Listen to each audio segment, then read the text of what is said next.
সয়াবিনের কাটলেট। এই সয়াবিনগুলো আমি সেদ্ধ করে রেখেছি।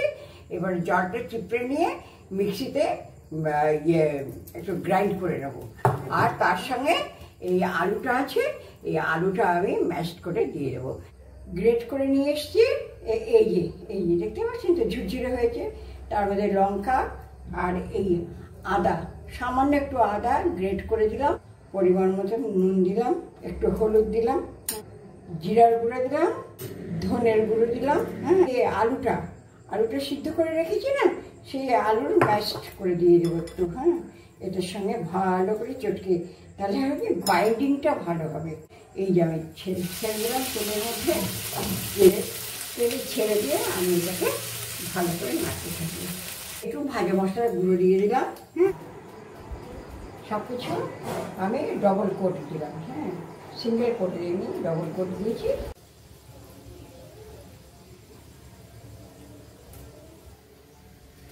এই যে আমার ফ্রাই হয়ে গেছে।